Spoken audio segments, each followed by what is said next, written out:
Good morning, good afternoon, and good evening to everyone. Welcome to the second live show from FCP.co. My name is Felipe, and I'll be hosting today's discussion. If you haven't seen this channel before and you just happen to be here, don't forget to subscribe, take a look at FCP.co on the web. It's basically the biggest website with Final Cut Pro 10 articles and everything filmmaking. And today we're going to be doing a discussion about the future of motion. Motion is this amazing tool from Apple that costs $50 that doesn't get enough praise. It's an application that is very big part of Final Cut Pro 10 and is a very big part of the reason why a lot of people use Final Cut Pro 10. And for today's discussion, I have here with me Mark Spencer. Hey Mark, how are you? Great. How you doing, Philippe? Great. Glad to be here. Mark is from Ripple Training, and he's basically the one person that I think of from the very first moment that I ever saw motion in my life. And MacBreak Studio back in 2006 or 5 or something like that. Does that sound correct, Mark? Yeah, probably 2005. Oh, wow. And together with us, we also have Alex Gollner. Alex, how are you, man? I'm doing very well, thank you. Hello, good morning, good afternoon. You have a very nice depth of field there. Thank you very much. It's not really blurred, it's just all the objects are being printed in 3D, so they're blurred. All right. So you're going to teach us how to do that then later. And of course, we also have with us Peter Wiggins from FCP.co. Hey, Peter, how are you? I'm good, thank you very much. And I've got a nice sharp background. I haven't got the blur on because I spent a load of time on eBay getting these things. I just want to blur them out. Yes, that would suck, wouldn't it? So, Peter, let's start with you. Today, the article about motion came out on FCP.co, and there is a very deep dive there into the history of motion. Can you just give us a quick round of what that history is? So, for those that just see motion today as maybe just a competitor or a weak competitor to After Effects. Yeah, I mean, I think it was Alex pointed out that motion's now 15 years old, which is obviously quite old for an app. But what I didn't realise going back and reading or writing that article was really, for me, I should have twigged this and I didn't, is actually motion was kind of set a lot of pointers towards Final Cut Pro 10 and what Final Cut Pro 10 was going to be. And I didn't really realise that until a couple of days ago. Because if you think of it, it was fully written in Cocoa. You had Final Cut Pro, the previous Final Cut Pro 7 was written in using the Carbon frameworks. You had Unix, OS 10, using the GPU, OpenGL, all the things that we take for granted now with Final Cut Pro 10, but were there right from the start with motion. And if you wind back 15 years, I remember saying, oh, it uses the GPU. Nobody actually really knew what anybody was on about, or the relevance of how using the GPU would be so important for video programs in the future. And now every website says their plugins are GPU accelerated, all this program's GPU accelerated. But motion was there 15 years ago doing it.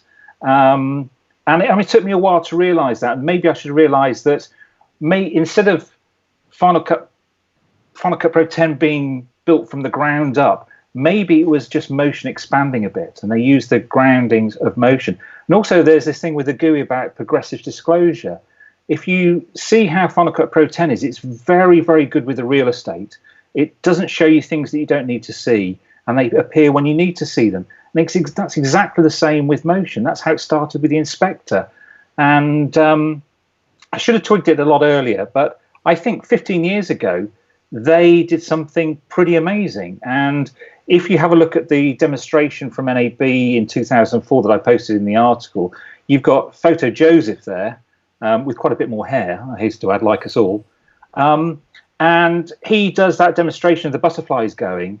And let's face it, I'm pretty sure Alex would say there are apps these days that can't even do that now. Amazing. And I always say amazing. I'm sorry, it's like a tick that I have. But I just want to say a quick hello here to everyone that's watching. Robin, Eugene, Indigo Film School, and Anders. And one thing here, Mark, when did you get to start using motion, and what was the reasoning there? Was it just this 2004 NAB demonstration from Photo Joseph, or a little bit later than that? I got a chance to see motion right when it was coming out, just through a series of events, and it's kind of weird. What was weird about it is I had been big into After Effects before then, Final Cut Pro and After Effects. And when Motion came out, I said this was built for me. I mean, it just was everything I wanted it to be. And I did a bunch of stuff in it. And I got what really got me into it then is I got asked to do a book. So I actually pulled it out. This is the Motion book. Let's see if I can get it in focus. From 2005. This is like the first motion book that I did. And what's so funny about it is I have a picture here. I don't know if you can see. This is my son in 2005. It's a bit blurry. And, you know, it's a little blurry. Sorry about that. I could turn off the blur, but anyway, you can see he's an infant because he's just turned 15. So it's just hilarious to see the change in it. So that's, you know, writing a book, you get to know an app really well because you have to know absolutely everything about it. So that's part of what really got me into it at that point. But it's funny what Peter said is right on. The combination, the progressive disclosure, the GPU-driven acceleration that you could do real time. Motion, you know, did then what Alex was saying, we were talking earlier, what you still can't do in After Effects today in terms of real-time design. Just a really, really interesting app. What about you, Alex? I mean, I started using After Effects, I think, in late 1996. And I came to editing through After Effects. So I was doing title sequences to conferences, you know, 3,000 or 4,000 people in a room and a big screen showing a 800 by 600 video. We actually did bigger than standard resolution, but we did it at 20 frames a second because that's all that CinePack could do. So I saw kind of motion graphics as Illustrator plus time. In other words, you could say I can make the line thicker over time, or I can move the line over time, or I can move the text over time, I can move the points over time. And what After Effects was about and was encoded to do was ride the wave of CPUs getting faster and faster, because every 18 months, everything was twice as fast. So the software could just ride that wave, and that was fine. And then that's right. In Motion comes along and says, well, what about this GPU thing? And the advantage of the GPU is that you can do operations, you can do 7 operations in the same time as you can do 1 using boring maths, which I won't go into. So you could say, instead of saying I'll rotate it, then scale it, then move it back, then move it forward and move it to the left, and that means it takes you do 7 operations. What it does is combines all those moves into a single move. So that means you do more animation, but it actually doesn't take any longer for the computer to do it. And that's the difference with a GPU, is the fact that you can play in real time. It was launched as a real-time motion graphics application. So that's what Motion is. It's a place where you can play. Now, to get to a place where you feel safe and you feel comfortable playing and not worrying about what you're doing takes a little time, especially if you come from the world of timelines and keyframes and stuff like that. But that's not what Motion is about. But anyway, to answer your question, when did I first use Motion and why? Because it came free with Final Cut Studio. I saw it came out in 2004 and thought, well, I'm not going to spend $300 for that. I'm only just about moving from After Effects to Final Cut to do some video editing. So I was getting into video editing a little bit. And then it was just a mysterious, strange program. And then it was suddenly available free. I think that was Motion 2 that was available free with Studio. Who doesn't like free, right? Yeah, exactly. So I got into it and I thought, this is really weird. It's not really like After Effects. And I can't really predict what's going to happen. I'd put things on there. And then so I thought, well, I left it a bit. And then about a year later, I started saying to clients, now look, usually I'll give you a storyboard, I'll give you a plan. With this program, I'll just do some neat stuff and you'll like it. But I'm not quite sure what I'm going to produce until I produce it, because I didn't have any control over it. And then the client would go, what? And I would do it. They go, hey, wow, that's really cool. You had that camera flying through a load of stars, lots of things flying around, and it was really cool. But yeah, cool. Okay, we'll have that. But it was only when Motion 5 came along in 2011 when I actually had a specific thing I needed to do, when I suddenly got control. And making plugins for Final Cut Pro 10 is such a small task. It's such a small bounded thing. It's a thing that lasts 12 seconds or an effect that happens all the time. And the advantage of that is once you've got it working, that's it. But if you've got a 2-minute animation that you're doing as a title sequence to a big event that's 7,000 pixels wide, you can get lost in that. And if you don't know the app, it's really tough. So I got into Motion properly by making plugins. And Peter, did you start also using Motion from the very beginning when it came for free? Okay, well, without having the black helicopters circling over my house in 5 minutes, I published a review of Motion on the day it was released. So I'll let you join the dots together. All right. All right. But I also managed to get some promos on air and other bits and pieces really early on with that. And for me, I tinkered around with After Effects a bit, but for me, Motion, I just found Motion really easy. And that's, one of the things I really like about it. I don't know about you, but I actually don't play the timeline in Motion. I'm not the person who, keeps the things cycling around and adjusts it as it's going along. For the actual stuff I do, I always have it come out stationary. But I also heard a good rumor that Motion was meant to be about $800 when it was released. And Steve Jobs said no. He said $299 for Motion 1. I don't know how true that is, but that's a rumor I heard about that. We have a lot of people watching right now, so I wanted to do just a quick hi to everyone here. Hassan, Kiani, Braden Stores. That's interesting info. Hi, I think from the very beginning there that we were talking about the history of Motion. Computer Clan was commenting on Mark's display there of the book and the joys of artificial depth of field, right? And Indigo Film School is saying that he has about 5 Motion apts book right on his desk right now. So I guess he has one of your books, Mark. And Robin, when Motion came out, the speed was amazing. Unfortunately, the features were still too far from being usable on a daily basis as an After Effects replacement, for example. Oh my God, there are so many comments here. And James Branch, hard to quantify how much these people have helped me on the editing career. All you guys there.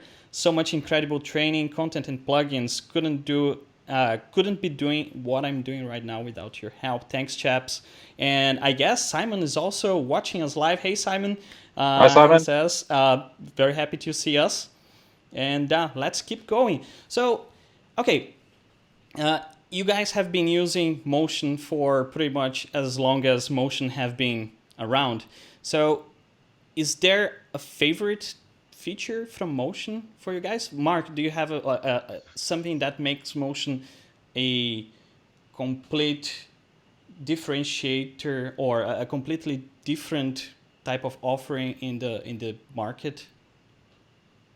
Well, I have to talk about it from 2 different points of view. There's the point of view of a user who's creating motion graphics or visual effects, and there's a point of view that everybody shares here as a developer who develops plugins for Final Cut Pro 10. And those are really 2 separate hats, even though one person can certainly do both, we all do both. And the unique thing is the ability to develop plugins or develop templates or be able to publish anything you want into Final Cut Pro that happened when Final Cut Pro 10 came out. I mean, that's the unique thing, and just this real-time playback performance, which with Peter, I don't always timeline, but I never render anything either. You just never have to do that. So,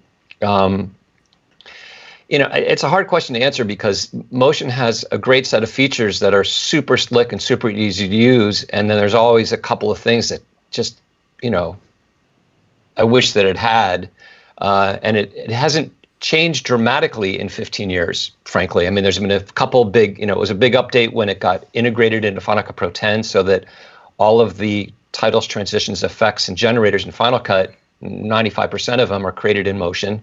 So Motion is really the underpinning engine for effects in Final Cut.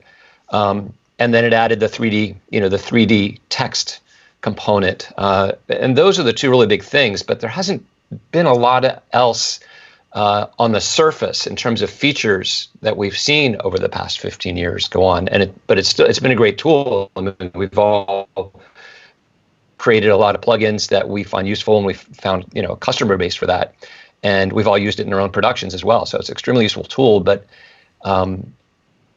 it's hard to say one thing that really stands out.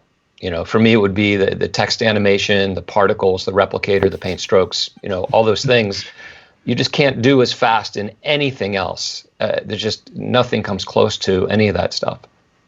Okay, Alex, do you agree with Mark, or do you have a different feature that you find like the quintessential feature? Well, I suppose, making plugins for Final Cut 10 is one of the very exciting parts of it, because what you're doing is you're giving somebody else, instead of giving somebody a model of a world, you're giving them a Lego brick. And that brick, they can make their models of the world. And it's just the feeling of giving other people tools, and the fact that the Lego bricks that we can make in motion for Final Cut, the fact that we've got access to both sides of a transition, or even future frames further down the timeline with timeline pins, or the fact that we can actually modify the video that's behind a title and do whatever we want with it and use it to make any kind of... So we've got access to the timeline from the graphics that we create. That's very exciting. But if I had to pin something down, it would be the fact that you can make responsive plugins that can work in different aspect ratios. I can make plugins that work at a 1 to 20 to 1 ratio, then square, and then 1 to 20 vertically, and I can make everything work consistently across any combination of any aspect ratio. And the feeling of doing that and making it like magic, so somebody's got a whole timeline there, and it's widescreen, and you select it, and then they paste it into a square or vertical timeline, and all the graphics and all the animations just work, and they don't have to worry about it. It's the feeling of them going, oh, that's just magic. It's just like I didn't have to replace all the plugins, I didn't have to type any information in. So I would say messing around with the aspect ratio. So that's one of my favorite effects and things in motion at the moment.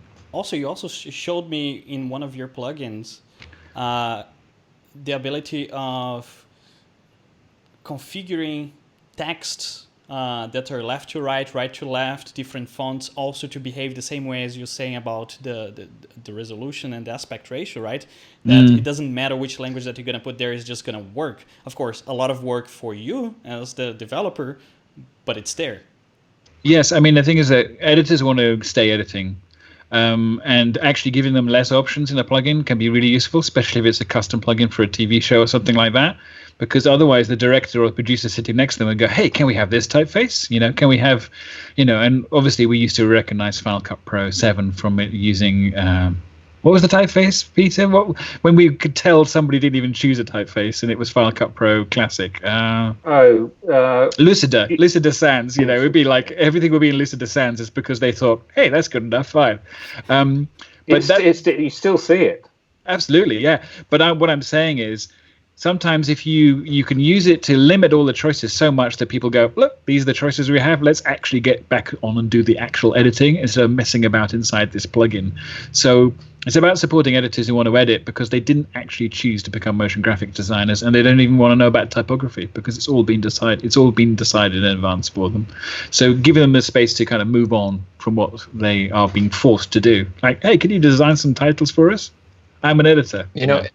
And not only that, I mean, because we're talking about it that we're plugin developers, but anybody can do this. So there's, teams, news organizations where they have some motion graphics person can themselves create a standard, intro title or lower third or whatever for their team and publish that and limit the editors so they're not going in there and changing colors and stuff. So everything matches their corporate identity. But they need to be changed. So they don't even have to get that from a plugin. Teams can do all that stuff themselves. So it's really empowering. It is. And sometimes, for example, I used to work in a corporation that you get the changes in the brand guidelines, and then suddenly there is specific things that this logo can only animate this specific way, and then you can only use this specific color. So then you can go there and create a template that limits you to choose only those combinations, only those effects, only those animations. Then when you give it to the editor doesn't even need to think about the brand guideline, the colors, which color goes on top of which color, because on your motion template, you already limited those choices. You don't give them just the whole color swatch. You just gray, white background, blue, and then it completes everything. That was for me one of the best things, is the ability of not necessarily being a plugin maker, but as an editor that uses motion, I was able to go there and give to my editors something that was super easy for them to use, and they wouldn't screw up the brand, for example. And Peter, you added a lot. Not only you make the plugins, but you edit a lot. So the guys are giving a lot of perspectives on the plugin maker. Do you have a different perspective as well? Kind of. I think, now this is a sweeping generalization, and there are obviously exceptions to the rule, but I would say most editors aren't very good graphic designers. Because I know my graphic designer says I'm not a graphic designer, and will go to great lengths to point out what's wrong. Anything I make, he'll show me up. So having something that does justify automatically, or does select from a range of palette of colors. I always think that editors tend to come up with everything too big text-wise, rather than having it nice and refined and smaller than normal. So I think that's good. But I mean, for me, really, why I like motion, speed. The closest I've ever come to falling off air on BBC Two at 6 o'clock on a Sunday night was when I was editing with Final Cut Pro 7 and Motion, and I can remember it was 6:15. We're on air at 6:30, and I had 15 graphics to make in 15 minutes and render them. And so what I did is I made one, stuck it on the timeline, rendered it, locked it, made the other one, put that on the timeline, locked that, and managed to make the 15th. Went back to clock, hit play, looked up, and it was on air. And I don't think you could have done that with another graphics app. So I like the speed, but also for me, I love the plugin making. Obviously part of my income is from plugin making. The sale on 20% at the moment. Just gonna get that one in. But for me, really seeing motion grow right from the word go. What I loved was when it went 3D and he had the lights and he had the depth of field, because I could take a logo from a client that looks terrible, shove it in 3D, stick a couple of lights on it, give it a twist, depth of field, and they loved it because it just made it look, the production value on it looked huge. So I think it's things like that. I think it's the how you can take something actually quite plain and make it look really nice. Cool. And basically, we have so many people watching right now. I mean, it's so many, but there is a lot of comments that I'm the only one reading the comments right now, and it's really difficult to keep up. But I wanted to mention a couple of comments here from Vincent Louis. For me, using motion mostly for science-based shorts, being able to play video and sound together really changed my workflow from After Effects, where you had to do RAM previews. I think that was never a thought for me. I don't really use After Effects, so I think I take that for granted. Braden Storr is saying that his favorite feature is the behaviors, the ability to accomplish fairly complex animations without having to know very complex expressions like in After Effects. Yeah, so I guess if you're not a mathematician, working with motion is quite a bit simpler. And there are so many comments. Guys, I'm sorry that I'm not going to be able to read all of them. But really, thank you for watching this live stream so far. And if you're not subscribed, make sure that you subscribe, give us a like, and thank you for those who already have given us a like. And let's keep going. Guys, we promise we'll try and answer the questions afterwards if we miss them. There you go. Yeah, there is a lot of stuff here. So far, for example, there is a question from Gabriel. As motion features set hasn't grown much over the last few years, what key features do you think motion needs to gain wider adoption? Which basically would be my next question. So Mark, what are the features that we should see coming to motion, or that you wish that would come to motion? Yeah, nobody's ever asked this question before. Yeah. Let's indulge ourselves here and speculate a little bit. Again, I'll split my answer into two things. What I'd like to see as a motion graphic designer or somebody who has to do that as part of a job, and then as a developer, because it's really two totally different things. So as a designer, one big thing is just planar tracking.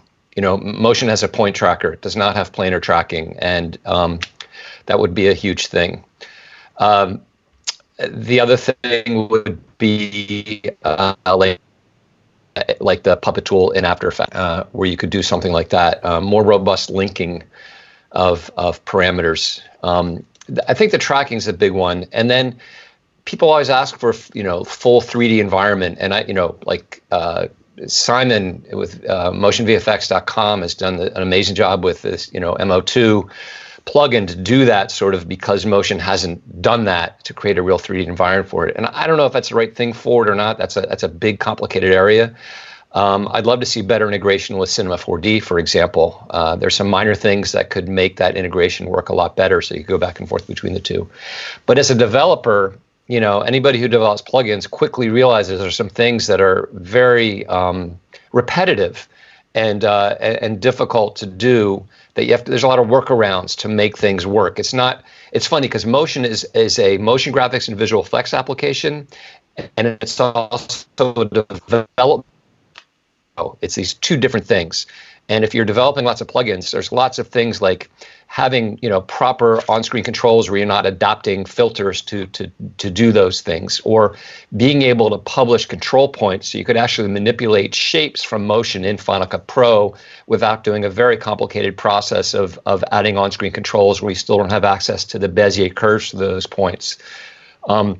Being able to add dividers to be able to organize all of your parameters without coming up with little workarounds to do that, and having the ability to have context-sensitive drop-downs. So in Final Cut, if you chose something in a drop-down in a parameter list, it would then show parameters specific to that, just the way it works in Motion. Motion does that, but when you publish to Final Cut, you can't really do that. So there's a lot of things that would make the process of creating plugins or templates for Final Cut easier.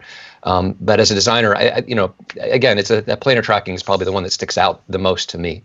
There is one small feature that I think shouldn't be too difficult to implement, that Braden stores comments, and a lot of people are giving a +1, and I would give a +1 as well, is to add support for audio on templates. So those people that are working with a lot of episodic series, you can have full intros and outros set as a template there, and that could be very interesting. I sure have seen a lot of need in some of my work to have that, but then you have your workarounds, right? Alex, what are your top requests? Well, 2 programs and a feature. One program, a new app, 2 new apps, weirdly enough, and a feature. And the feature is I'd like to have access to a overlay layer. And the overlay layer for putting guides, information, controls, and then essentially we can create our own controls by having them an overlay layer. And that overlay layer would either never be output to video, or would always be associated with a different role, so that it would not be output, but it could be useful for information or guides or whatever you need. So essentially having more than one output than one video role, like a second role or third role, would be fantastic. But the crazy other 2 things is, people compare After Effects and Motion quite a lot, and some aspects of Motion are associated with visual effects, but not much. Essentially, it's like 10% visual effects and 90% motion graphics, whereas After Effects is like 45%, is probably 55% visual effects and 45% motion graphics in terms of features. And the features in After Effects have been encrusted on over the last, every single person says, how want to have this feature, this feature, this feature, and they appear in all the menus, and the UI is very complicated. So it's 2 programs that are kind of intertwined in a really weird sort of way, which makes it quite hard to learn. So one app I think Apple should create is a separate compositing app that does all that. That does all the stuff to do with tracking and multiple layers of video and more complicated particles, and weirdly enough, a competitor to Fusion.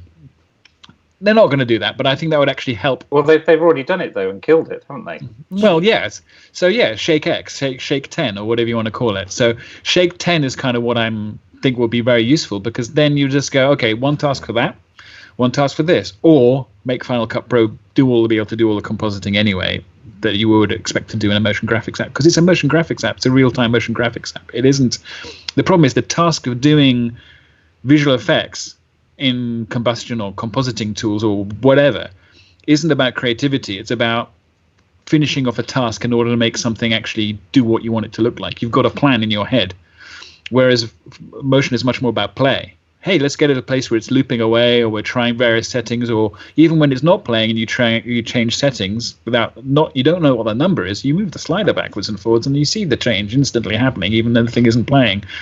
So what you've done is you set up all the constraints, or the client's constraints, the money constraints, whatever happens to be, are now encoded, and then you've created yourself a playground in which you can be creative, and that's the motion graphics part on motion. So that's one app, which is create an app which actually does the bit that motion doesn't do very well, and much more. The other app I think Apple should create is called iMotion. There's a version of motion that's free that works on your iPhone and your iPad, and it's actually a limited version of motion, which is like the iMovie to motion, the iMovie to Final Cut Pro. The thing that says, hey kids, you use clips, right? Hey, do you want to share plugins with your friends using clips? Here's a program that allows you to create your own plugins. It's called iMotion. But I remember you diving into clips, and those are motion templates, aren't they? They absolutely are. But so it can play back motion templates, and that's how clips is implemented. But what I'm saying is popularize the idea of lots of people having fun creating and playing with motion graphics without knowing about keyframes or even expecting them. Okay, that's what makes this the iMovie to Final Cut Pro 10. This is iMotion for people who want to popularize Motion 5. So it's like, hey, kids, want to play with particles and you want to have them going around somebody's head? You want to create your own particles? There you go. Use iMotion. Here's some things. Play with them. Hey, do you want to now do it professionally? Here's a professional version of it called Motion. Anyway, I don't think that would be a bad idea. One thing that Robin comments is that he wouldn't want to see any new features on Motion, and he would prefer them to Apple to fix and improve what's already there, which it's never a bad idea, I guess. And then Ben Strokos, I hope I'm not murdering your name, he has a very cool idea here. He says, I think someone should create a series of videos where they tackle things that you need After Effects for, and how they can be done with motion and be published into Final Cut. So it would be similar to what Alex already mentioned, is like a lot of people use After Effects, but not necessarily for the things that motion cannot do. So it would be interesting to show that there are a lot of things that people tend to use After Effects every single day. I see some ex-colleagues of mine, they were using After Effects 100% of the time to make titles. I kid you not, to use titles. And I could see them working there for an hour or two to get the title animation correct, to then throw that into Premiere and do their work. And I was telling them, hey, you know that you could do this like within like maybe 10 minutes on Motion and publish that to Final Cut, and then you just change the text or the duration of your animation within Final Cut without ever needing to go back into Motion or...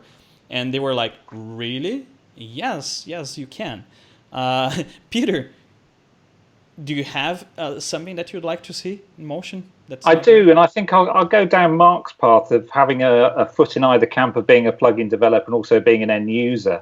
I think as a plugin developer, really we're just using the tools within Motion to make the stuff. There's nothing that's really been designed specifically to help build a plugin. So as Mark said, some separators that you could put in and publish would be really good. There's one thing that gets me is the fact that on points on an object, as Mark mentioned, you have to track it. You have to put a pixel and track the object and it's just, you know, if you got an 8-point object, that means you've got 8 tracks working in Motion, which can't be good. It handles it, but then your OSCs, they're always slightly behind. They're not bang on, and so it's torture. It's torture. Yeah. And we've all been there at 2 a.m. Why isn't this working?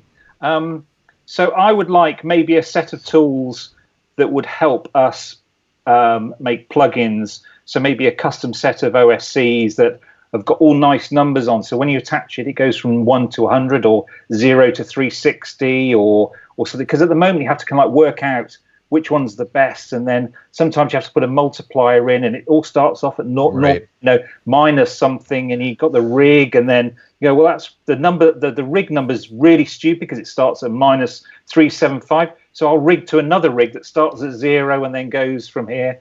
And then I actually suffer from a problem where I go back to fix a plugin. I can't remember how I've done something, and it takes me an hour to sit there and go, how on earth did I do this?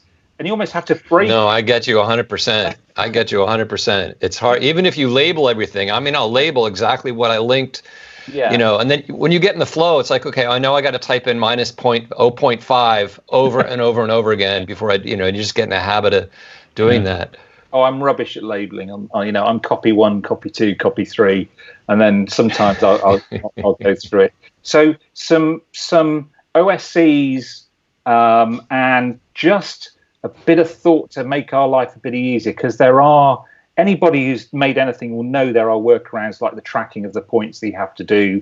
And what I'd also like, which I think would be relatively easy to do, is expressions, because yes, you can do parameter linking, but with expressions, you can actually tap in almost an algebra equation, and something would work on the back of that, which means it's really hard at the moment to do if this happens, that happens, or if this happens, that happens at a percentage of something, or if both things happen, something happens, or if one thing, something else happens. So by using expressions, and if you use After Effects or Shake, you'll know about how expressions can be really a very neat way of writing a behavior, for want of a better word, of objects that it affects. And you can go as complicated as you like, but it seems to me I have to do an awful lot of linking of parameters and a bit of maths using, it's clunky.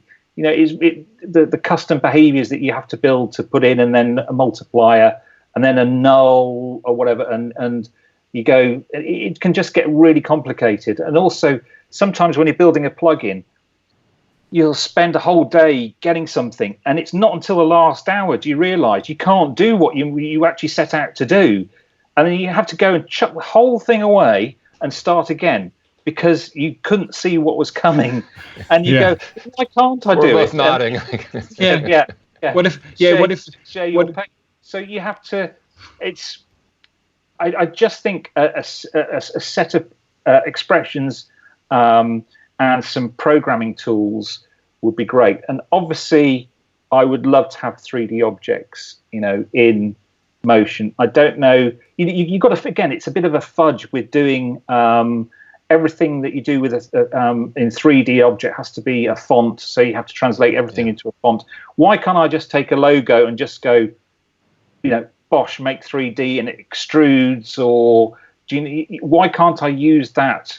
It seems to me that the technology is there. It's not a huge step to do, but having to go around the font, and then because it's a font, the center's not in the center; it's somewhere else because it's on the bottom left. So when you rotate it, goes. So you have to put it in something else, and you know what? And then you think you've solved it, and then one of the characters is the wrong shape, so it doesn't work with that. And then it's 2 o'clock in the morning, and that. So some programming tools to help within Motion. A nice little folder. Tools for plugin makers, some separators, some bits and pieces will go a long way, I think. A developer tab there. Actually, there hey, are some, Philippe? Yeah. I just wanted one thing I know that none of us brought up that somebody's going to bring up because they do all the time is the round tripping. So I think we should talk about that for a second, because who knows the old version of Final Cut in Motion? And if you don't know what I'm talking about. But anybody who does is completely locked in that mindset of, why can't I round trip? Why can't I be in Final Cut and send a clip or a group of clips into Motion in order to work on them? And I can't tell you why not, except I think it's difficult based on how things are structured right now. And I personally don't see that happening. Maybe it will. But it's interesting. None of us said that was something that we requested. Although on occasion I do find it to be a pain in the neck, because I do have a clip and it's usually a tracking related thing, or so I want to do some tracking and painting. In fact, there was a Facebook thing today where someone said, how can I do this thing? And it was just a video that had some tracked little paint strokes following the action. You know, you could do it in motion very quickly, but if you're already in Final Cut and you want to get that clip into motion, you've actually got to open motion, and you've got to locate the source clip. And if it's in your Final Cut in your library, and your library is managed, you know, you need to go find the original source clip, or you need to open the package to get the clip out, to get it in motion. It's a bit of a pain in the neck. And it would be nice somehow at least to get one clip to do something to it, unless you're able to do that stuff directly in Final Cut. You know, if I want to track some paint strokes to a video clip, you know, how can I do that easily? Would be a nice way to be able to do that. And that is actually related to a couple of comments that people were having here. Daniel Suzuki mentioned, what if we would have, instead of access to the published parameters of a template, what if we would actually have the inspector from Motion within Final Cut? So you would be able to access everything, for example, or any version of that Motion within Final Cut. Some people were saying about Motion as a plugin or as a workflow extension within Final Cut. Not that a workflow extension would work, because workflow extensions are pretty much XML based, but and the other thing that I think no one commented, or not that I can recall right now, is the keyframing. We don't really have very good keyframing within Final Cut, but we have very good one in Motion. So people are also commenting, yeah, it would be nice if we could actually bring that keyframing into Final Cut as well. I think it's interesting that you obviously had Wes Plate join Apple. And he's part of the Pro Apps team, and he developed, was it Send to Motion, I think, which is like a third-party thing where he exports and it then brings it into Motion. So obviously he knows how to do it. Now, whether he's convinced the people at Apple that it would be a really good idea to do that, I don't know. But it seems you've got the right guy in the right place to be able to do it.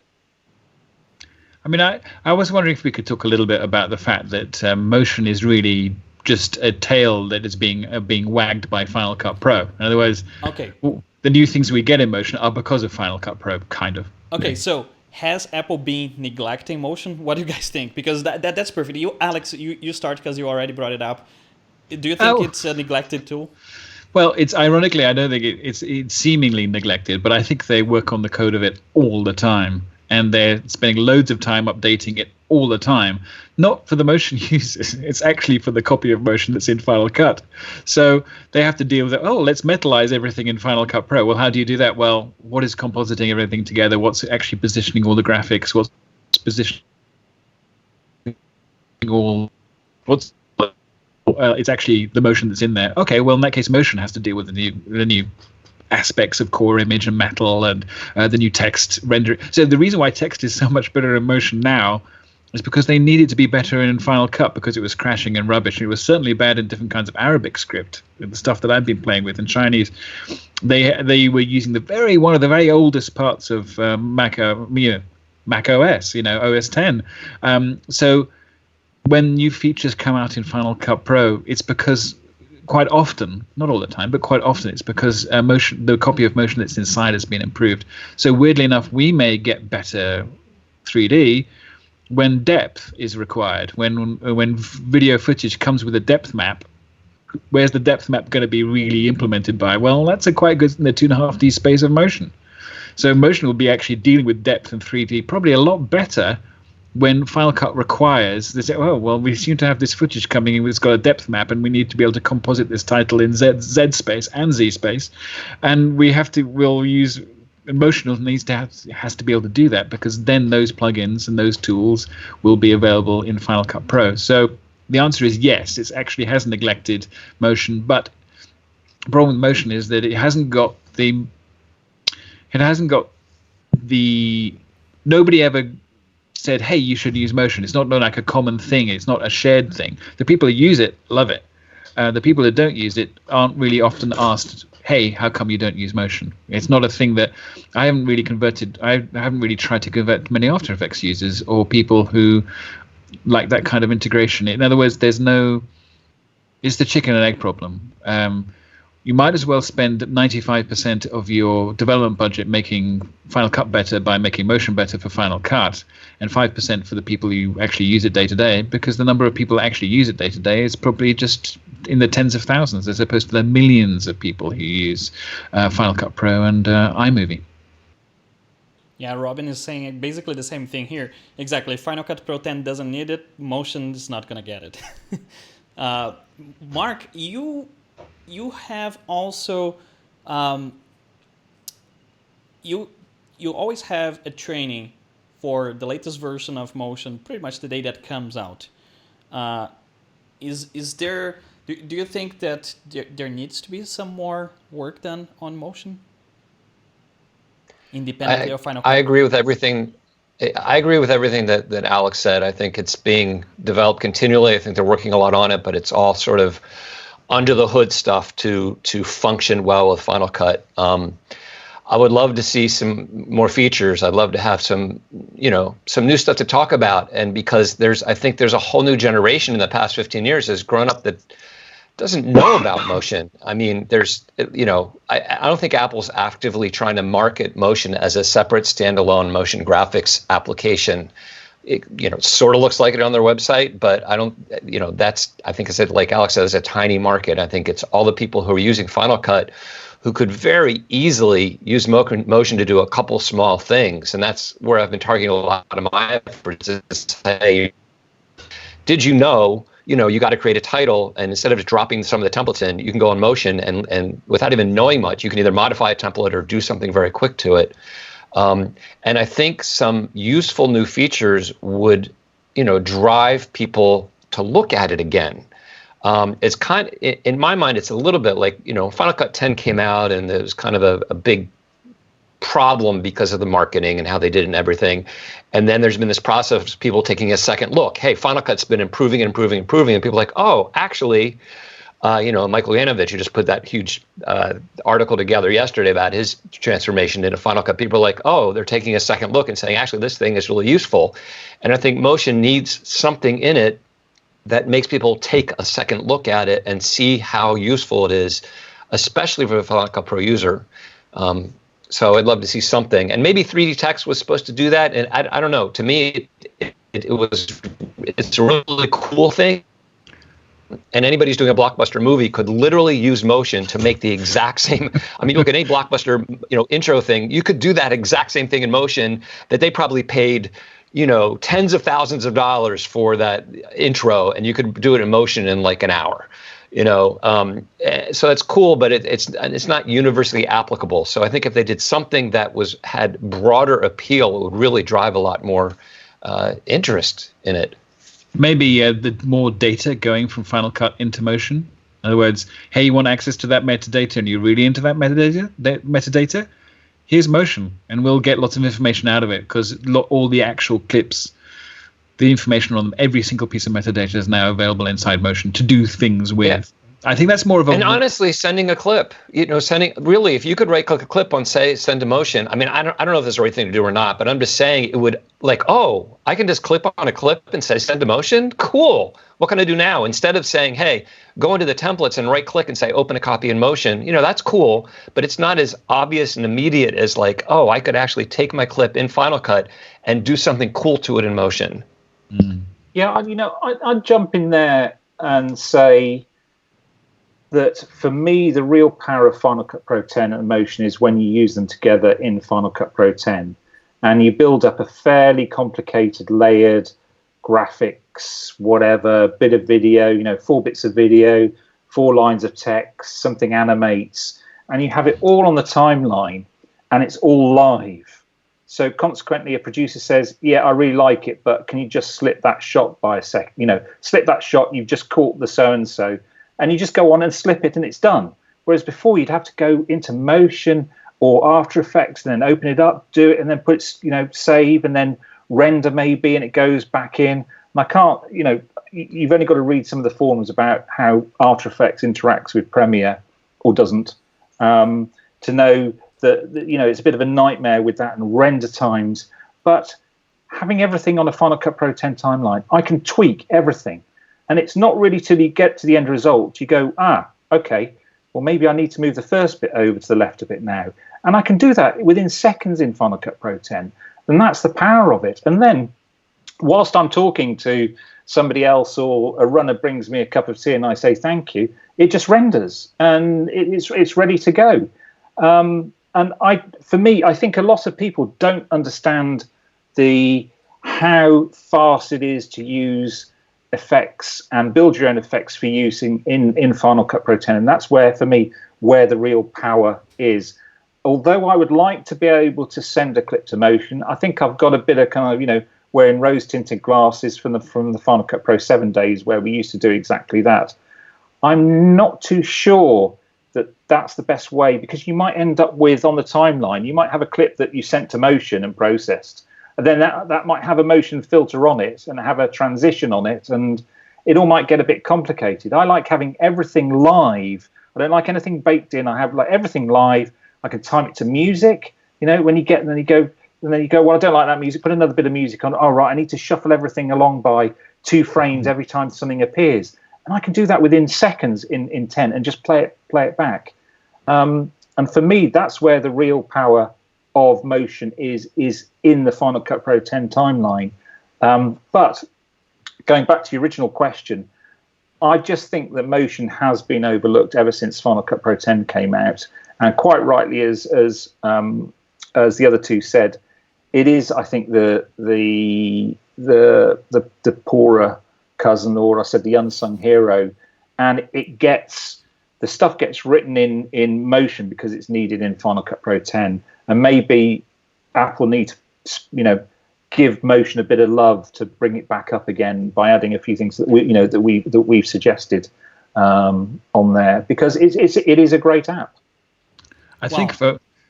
Oh, sorry. Go ahead. Sorry. No, I was going to say that we're going to go into a last question, but before going to the last question, just going to go for a quick commercial break.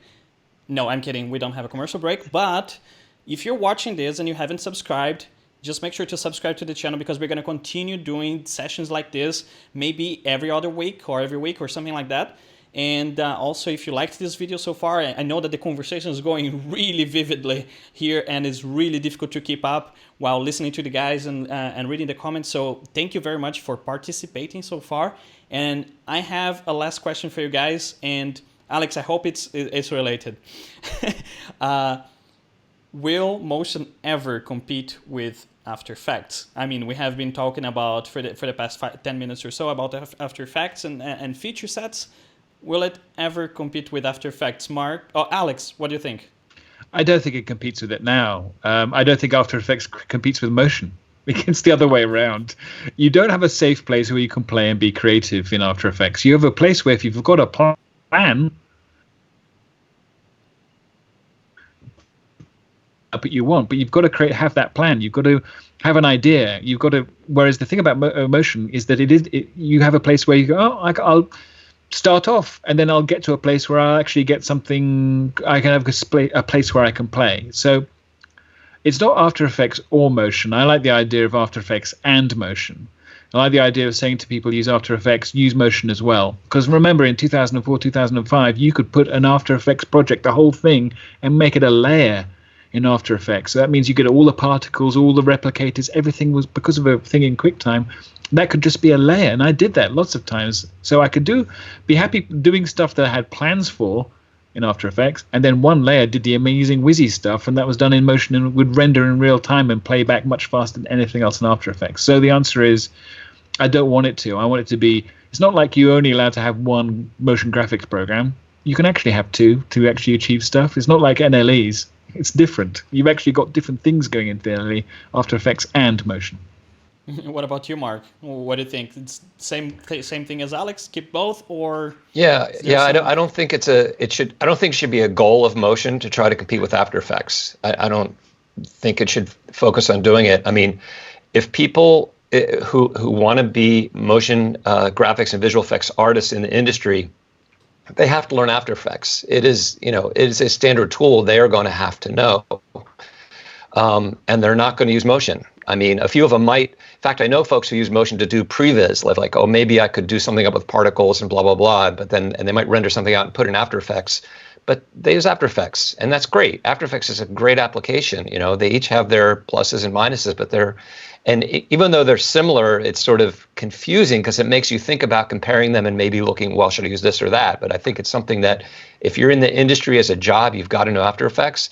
If you're using Final Cut for anything, it's really useful to know Motion. And, I think where Motion could be, better understood is people who are using Final Cut Pro 10, but then they're going to After Effects to get stuff into Final Cut and not realizing they could do that much faster in Motion, because there's certain aspects. You could carve out a big chunk of stuff that people do in After Effects and do it much faster in Motion. And there's other things that you just would want to do in After Effects. So I really think there are two different things with a fair amount of overlap. I wouldn't put it as a goal for Motion to try to compete for any reason with After Effects. Okay, you're too easy. You two are too easy. What about you, Peter? You're gonna be a little bit harsher on on goodbye After Effects. Obviously Motion isn't cross-platform, so you've got a huge install base of PCs out there who can't run Motion. I think with the Mac Pro coming out, you've got pros looking again. Maybe the ones who have gone to PC are looking back and going, well, this beast is going to come out. I might be able to play something, a chroma key in After Effects in real time on the timeline. No, just joking. I think it's hard because now there's a big install base of PCs, as I said. But maybe it's the old kind of, skate to where the puck is going. And for me, possibly, I think the power of Final Cut Pro 10 and Motion working together is more powerful than other NLEs and other graphics systems together. And, definitely if you're using Final Cut Pro 10, you should be using Motion because of the extra power it gives you to be able to build things and do stuff.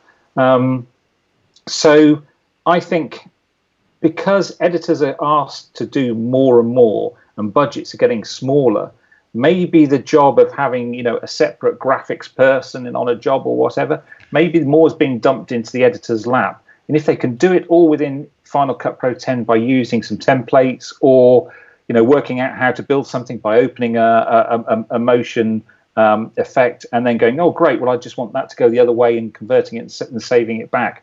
I think that's where the real power might go. And if we all sit around here in 5 years or 10 years, I think maybe the argument is not, not will Motion replace After Effects. It's just maybe the job's changing with graphics and the editors doing, so much more. I mean, if you just look at how Mogarts are implemented in Premiere, and they are just so clunky. And what Apple has done, tying the Motion templates to in with Final Cut Pro 10 is so clever, so quick, and so easy. That's where I can see more of that happening. Great. And Peter, since we're getting here to the end of our conversation, where can people find you and follow you and get in contact with you? Well, I'm editor-in-chief at fcp.co, so you can email me. There's a contact, a bit of contact. There's a link at the bottom of the fcp.co page. And also, I've got my personal Twitter, which is at Peter Wiggins, or you can do at fcp.co. So that's fcp.dotco, because you're not allowed to put a dot in the name, or catch up with me somewhere else. Hard to avoid me some days. Okay, are you going to be going to Final Cut Creative Summit? I will be going to the Creative Summit, so hopefully you see you all there. And of course, you can catch up with me on my Industrial Revolution page that's got a sale on at 20% off for a couple of days, which I thought I'd squeeze in. There's a big sales coming up for a lot of plugins around. I can see Alex's face. Alex, where can people find you and get in touch with you, and what you're expecting from people, actually? Well, I suppose you could find me by searching for ALEX4D on the internet. The main places where I do stuff are on my Twitter account, at Alex4D. And also I've got a Facebook page, facebook.com/Alex4D, I guess. So I do stuff roughly, every day every few hours on Twitter and almost every day on Facebook, Alex4D. So I'm mainly commenting on Final Cut Pro and all that kind of stuff and the future of editing and motion. And also I've got free plugins and paid plugins at alex4d.com. 20% off for just under 48 hours. Mark, yes. do you also have plugins that are on sale? And give us a little bit of juiciness about the information there and how people can contact you. Sure. So it's just mark at rippletraining.com, M-A-R-K, or rippletraining.com for the website, or we have a YouTube channel. You should definitely check that. A lot of free information there. Absolutely. My Twitter's at Markspen, M-A-R-K-S-P-E-N. And all of us develop plugins on the FX Factory platform. And so that's why we all have this. There's a 48-hour, 20% off sale going. So plugins by Alex, by Industrial Revolution, by Peter Ripple Training. Check all those out and stock up while you can. Well, gentlemen, thank you very much for taking part of this discussion. It has been absolutely amazing. Thank you everyone who has watched, stayed here with us. There has been so many comments and so many people. I'm really overwhelmed and very happy that you guys were able to come here, have this very nice discussion live with us. And of course, don't forget to subscribe, like, turn on the notifications so you know when we're going live the next time. Okay, the notification is actually very important because we are all subscribed to so many channels, and these live ones are very nice when you can actually participate. Check out also the live ones that Mark and Steve do on their channel on Ripple Training. They are very cool as well, full of tips there. And of course, don't forget to check out fcp.co on the web. And I guess that's it, guys. Thank you very much and have a very great rest of the day. Bye-bye.